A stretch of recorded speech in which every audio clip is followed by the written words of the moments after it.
As we talk about a society's need for objective morality today on the show, I want to bring to your attention a debate that's going to take place very soon, I think on the 1st, between Ben Shapiro and the cosmic skeptic guy. Suffice to say, Premiere Unbelievable is a great show. I'd highly encourage you to check it out, but they're going to go on the show and together they're going to debate on whether or not religion is good for society. Here's a small trailer of what that conversation is going to look like. Pretty much universally, social science suggests that many of the institutions that we hold dear that shape us, that provide us social support, a huge amount of this used to happen anyway inside of these traditional religious structures, and there really has been nothing to replace it. It's amazing how quickly ostensible deontologists transform before our very eyes into utilitarians on this question. We're talking about what the self is here. I mean, atheists believe in the self. Everybody believes in the self. Well, no, that's not. I mean, that I find difficult to believe. Why would an atheist believe in the self? The self is a series of non-deciding mechanisms. The arguments against God are fairly compelling, and I think the arguments against atheism are fairly compelling. The difference is that most people who believe in God have expressed doubts, and a lot of people who are atheists tend to be more religious in this way than many of the people who are God believers. If people listening agree with me that free will in fact doesn't exist, and simultaneously agree with you that free will is somehow necessary for the upkeep of civilization, then I would simply ask them to consider who's relying on the delusion here. This show does seem to have an extraordinary capacity for putting me face to face with people that I've been talking smack about online, so thanks again. I love these kind of shows. I think you'll like it. That's why I showed it to you. I also will recommend to you anytime you see John Lennox debating anybody, especially Richard Dawkins, when they have one-on-one conversation with each other. It's absolutely phenomenal. So I'd highly encourage you to check that out. But the real reason I wanted to show you that trailer between Ben and the cosmic skeptic, I forget what the guy's name is just simply for this reason, is that I always find the conversations between people of religion and atheists, and certainly Christian scholars and atheists, somewhat hilarious and a little bit befuddling to me, simply because the reality is that there is no objective moral basis by which a cosmic skeptic or any other kind of skeptic can truly base his beliefs on. Pure scientific naturalism doesn't even have a logical basis for its existence. So you need to posit other things outside of the science world in order to prove scientific naturalism.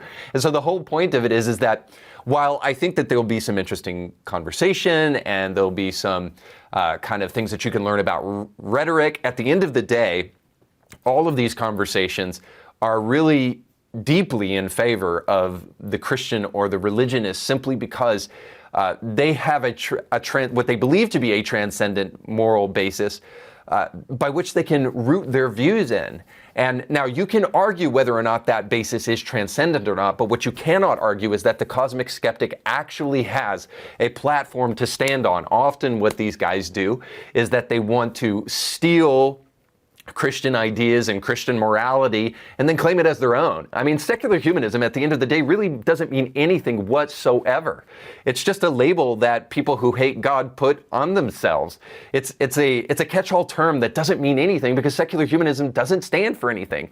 I mean, these are the guys like Sam Harris who say that they believe in human flourishing. It's a name that again means nothing. It's a label that they give to things that sounds nice but doesn't mean anything. On what basis do we consider anything flourishing? What really does it mean to flourish?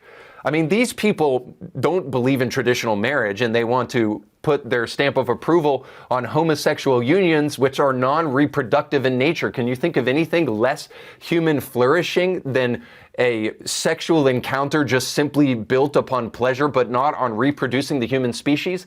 Take that idea to its logical conclusion and you have zero human flourishing. So again, I argue, atheism and skepticism, scientific naturalism, humanism is nothing more than a catch-all term for people who hate Christianity, or more importantly, hate the God of the Bible, and therefore want to justify their belief system by giving it a clever name. Suffice to say, the real problem with a debate like this is that there is no basis for any of the arguments that will be made on the other side. There is no objective moral basis anyway.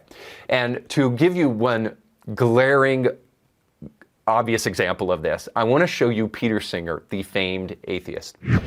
He just recently posted this on X. Another thought-provoking article is Zoophilia is Morally Permissible by Fira Benstow. which is just out in the current issue of JCon Ideas.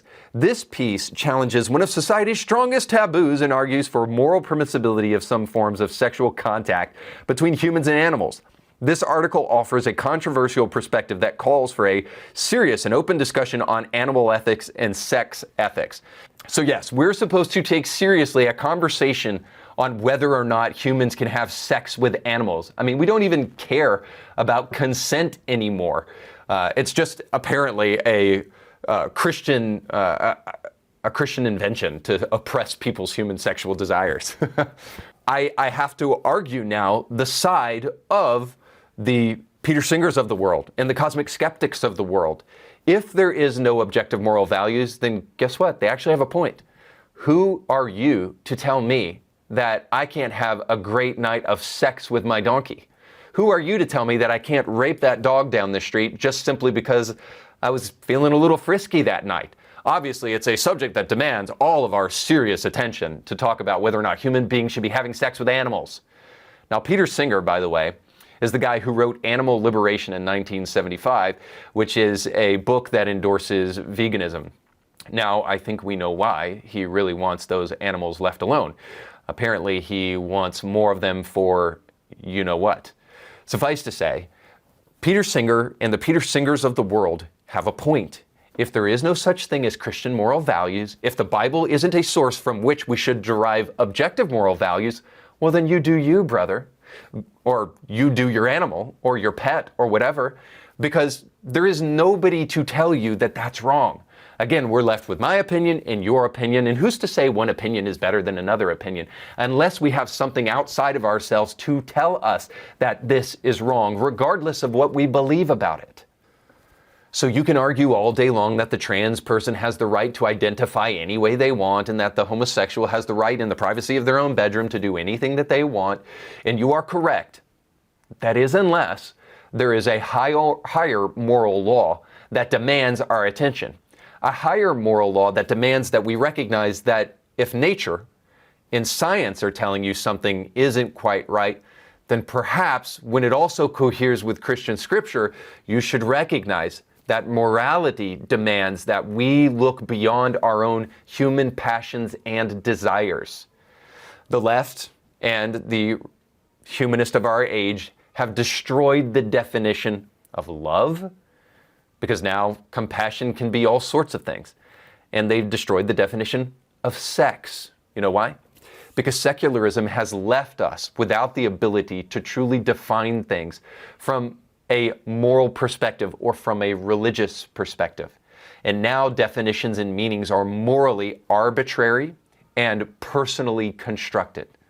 These social constructivists that think that reality is just a mere fabrication of your perception have left us without the ability to tell the difference between a woman and a pony. And it's left a generation of people sticking things where it doesn't belong, including their Bibles. And I'd highly encourage you, if you haven't in a while, to pick it up.